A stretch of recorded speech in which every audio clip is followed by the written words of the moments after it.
What's going on, guys? This is Damien from The Lookout and welcome to the third of our 5-part beginner's guide series. Today we are covering blue. We have already covered red and yellow, links in the description below, and let's dive into it. Alright, so what is blue all about? Blue is all about two things: energy manipulation and bouncing cards. Energy manipulation is usually untapping your energy and or ramping, and bouncing cards is returning opponents' cards back into their hand. Let's dive a bit more into each of them. First off, we have energy manipulation. So what this means is, as I've said, this is ramping and or untapping your own energy. What this allows you to do is it allows you more freedom to spend energy during your turn, and then you can untap it for your counter cards during your opponent's turn. And ramping is something that is unique solely to blue. So this allows you to play your bigger cards faster. Bouncing cards is returning cards back into your opponent's hand. And to blue, this is basically what resting is to yellow. So yellow, as we spoke in the previous video, yellow rests your opponent's cards on play a lot. You know, that's their usual counter thing. To blue, this counterplay thing is returning cards back into your opponent's hand. And this is a bit troublesome because unlike yellow has huge payoff for resting cards, but blue really doesn't have a payoff for bouncing them back. So if you time it well, it can be great, but like your opponents can often see this coming. So it's about it's not real negating, it's not sending your opponent's cards into drop, but it's like a measure of dealing with them, which can be extremely powerful if timed correctly. Now let's look at some budget concerns. When it comes to budget concerns, blue is a bit weird, so it's like a mix between green and yellow. We haven't talked about green yet, we will in the next video, but to provide some context, green has only a few very expensive staples. Everything else is relatively cheap. So that's the green aspect of blue budget. The yellow aspect is that unfortunately you really rely on these staples to be powerful. So yeah, it's a mixed bag here. Some staples have been reprinted, but their price is still relatively high. Let's look what I'm talking about here. These 5 cards are your expensive staples. First off, you have Trunks. You need 4 copies of this. If you're getting any card from this list, get 4 copies of Trunks. That's like the first thing that you need, because he is your free counterplay. Then you have Baby Golden Avenger, 2 copies. This is your counter card. Goku's Kamehameha, 3 to 4 copies, depends on the deck. And finally, it's also deck dependent on which unison you're getting. Maybe you're getting both, but these are your generic blue staple unisons, Boo and Baby. But there is one more staple, so for the first time ever, I'm introducing the extremely expensive staple category. Let's see which card that is. You know, I've just figured out that I say so many times during videos. Maybe we should make a drinking game out of this. I don't know, let me know what you think. Could be fun. Welcome to the extremely expensive category. The category that makes you say, oh god, do I really need this in my deck? What the hell is going on? So, we have only one card here, and yes, unfortunately, if you want your blue deck to be competitive, you need to have this card. Luckily, you need only 1 copy because it's a secret rare, but it's like $190 at minimum to like 210 euros, and I know it's not in everyone's budget. I personally don't run it, but yeah, this is your top tier must have super competitive deck staple card. Why? Well, because it's among one of the best secret rares in the game, because it allows you to survive into your crucial turn, because Baby Hatch completely negates your opponent's turn. So once you play it, your opponent cannot attack for the rest of the turn, which is basically counter your opponent skips their turn. So yeah, if you can afford it, buy this one. If you can't afford it, still fine, you can still perform very well without it.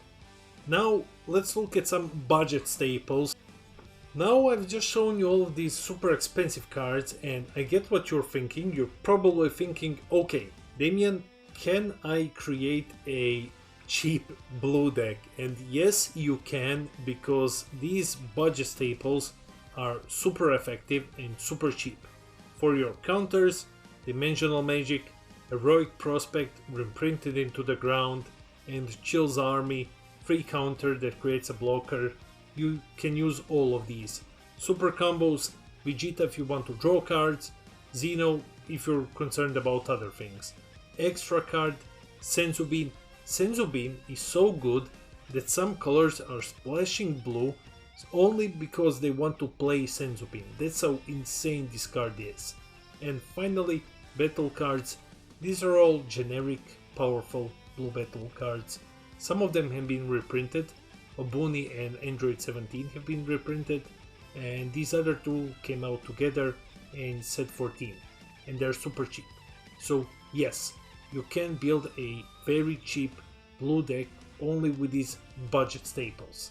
But let's look at some budget decks. Okay, we're going to look at 2 budget decks, not 3, and the last one is for all of those players who want to be super competitive. First off, SSB Vegito. This leader came out in a starter deck. It's very cheap and it's very fun. There are a lot of ways that you can build this deck. Then you have SS3 Goku. This is a fan favorite. It's a blue ramp deck. And finally, for the super competitive crowd, Soul Striker, the best blue leader in the game. And we'll go over each of them briefly right now. Alright, first off we have SSB Vegito. This leader came out in a starter deck. If you manage to get your hands on that starter deck, there is a lot of room for upgrades. If not, that's fine.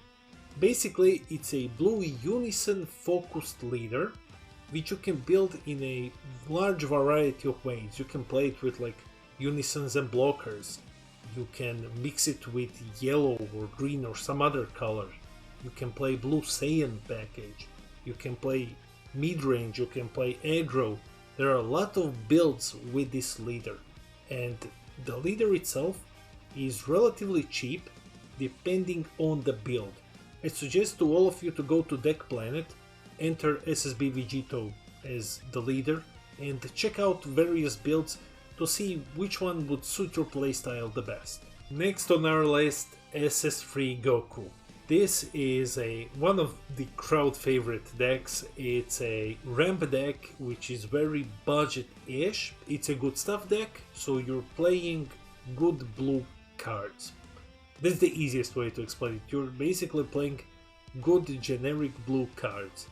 The problem is, while you ramp super fast, you can't have more than 6 energy. This is a way of balancing the deck. It's a reboot leader. Before, this leader was insane. This version, it's fine. And it allows you for a lot forgiving gameplay. Especially if you're a beginner who's still getting used to the game and spending energy and the entire energy manipulation, resource manipulation thing. It's a very good deck for beginners because it allows you to untap 3 of your energy at the end of your turn. So if you really mess up, you have this like safety net that allows you to have energy to survive your opponent's turn. The only problem is it's completely outshined by Soul Striker in a competitive sense. And finally we have Soul Striker. This is the best competitive blue deck in the game. It's like SS3 Goku is a budget-ish good stuff ramp deck. Soul Striker is a high budget blue good stuff deck. You remember all of those expensive staples that I showed you earlier in the video? Well, Soul Striker runs all of them in playsets at some point. So it depends on the build, of course. Not all of them in playsets, but the majority of them. And this allows it to have an extreme amount of utility combined with a lot of card draw and energy manipulation. The problem is, well, everyone predicts that Soul Striker is going to get banned. The problem with Soul Striker is that it's so good that it just outshines every other blue leader that comes out. Soul Striker has been the best blue leader since it came out. So yeah, before you consider building this deck, please check if it's banned or not. It might not get banned now when I'm filming, but it might get banned in the future. So please check just to make sure. And with that being said, we are ending the video. And with that being said, we have reached the end of this video. If you have enjoyed it, please hit that like and subscribe button. We are on our way to 500 subscribers. It's amazing, all of you are amazing, and keep a lookout for more content.